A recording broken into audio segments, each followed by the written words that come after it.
Welcome back to Sunrise Daily. Now we've got Mr. Mustafa Chikiobi, who is the economic advisor for Atiku campaign organization. Thank you for coming on this morning. My pleasure. Well, I see that in the Get Nigeria Working Again document, it's broken down into, you have 5 key points for this economic agenda. I'm looking at some of the growth drivers as well. You say you want to reform public institutions to make them stronger and get them working. But you know, there are those who may think, okay, is this any different from what this government did when they came into power? Because remember, the Ahmed Jordan Committee made that recommendation to the president, how they intend, the transition committee, to reduce it from 42 to 19 ministries such that they save costs. Are you on the same page on that? Well, it's a good idea, but they didn't do it. They didn't take the Ahmed Jordan recommendation. So we're about 3 things. We want a smaller, more efficient government. We differ from them on that. If you listen to your last guest, he had all government programs. They want to make us a nation that's dependent on government, and power, trader money. We don't want to keep our people dependent on government. We want government to enable our people to be independently successful and productive. So that's a big difference. They want a huge government, we want a smaller government. That's the first thing. One of the things that just because when you talked about the NPower thing, one of the things he said there was that the NPower program was working with the private sector, looking for skills, and they're being utilized.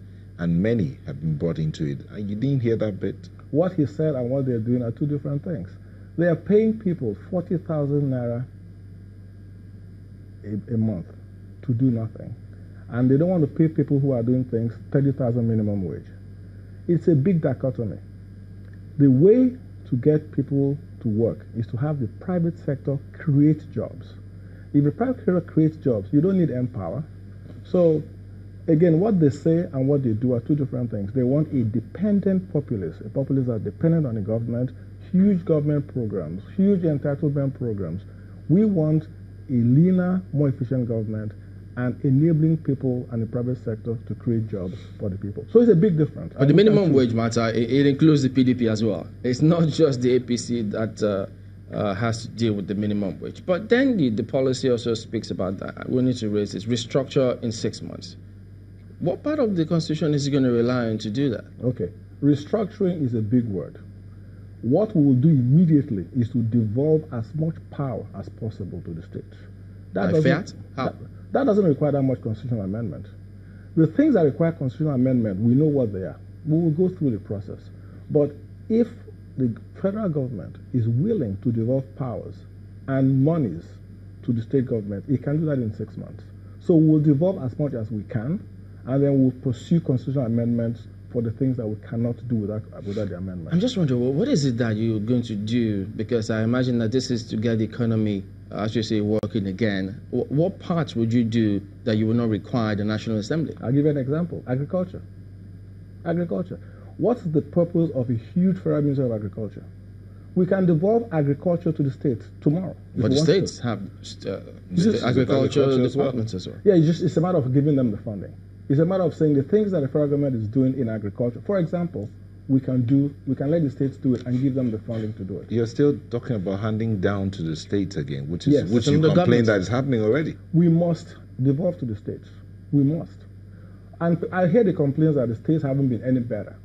But the fact that something is not working doesn't mean it's not the right thing to do. So yes, let the states, because states are more accountable. We need to get the states. The president of Nigeria is the most powerful president probably in the world in terms of his powers.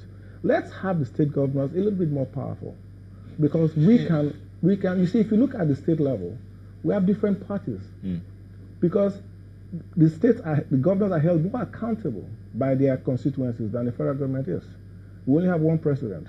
So yes, let's devolve some power to the states. That agriculture thing, when you say you give them the funding, yes, wouldn't that require you going back to the legislature to get them to look at the Revenue Allocation and Mobilization and Fiscal Commission to see how they spread out the monies the more? I will agree with you that these things are not difficult, are not easy to do.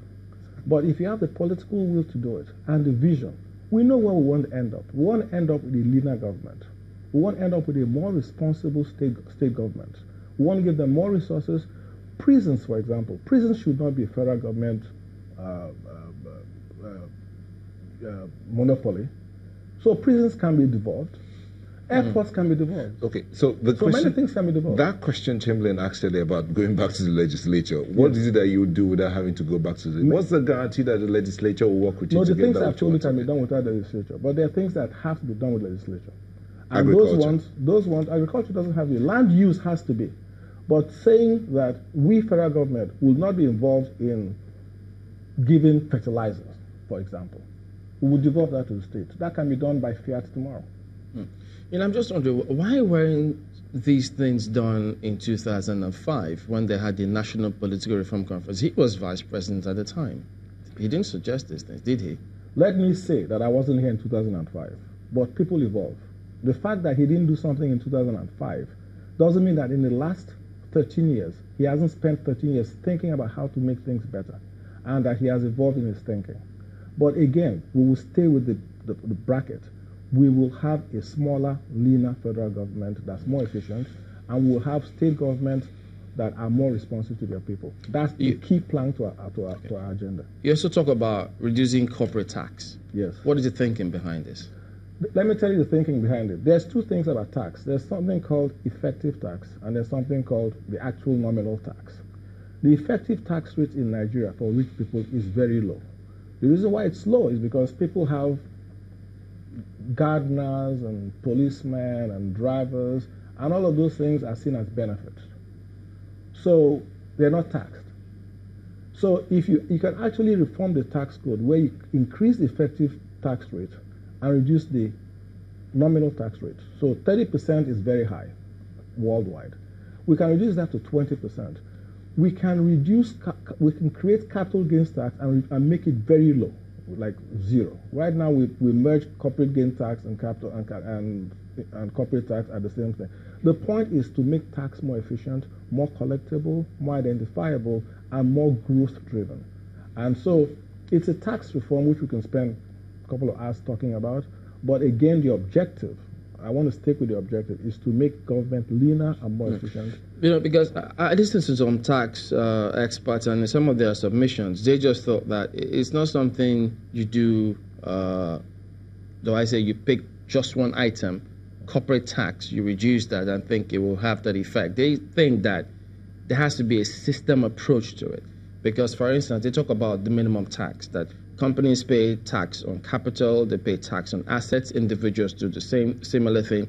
As a matter of fact, they also say that insurance companies, for instance, are worse hit, and it affects it restricts the expenses that they can take. So there has to be a system approach to it, I agree. so they can work. But the U.S. just did a huge tax bill, and everybody's complaining about it. Tax is always a complicated thing. You're always going to take from somebody and give to somebody else. So people are always going to argue about tax, but I like to keep objectives very, very clear. We must raise our tax revenues. Our tax to GDP is one of the lowest in the world. We must raise that. We must increase efficiency of collection. We must bring more people into the tax net.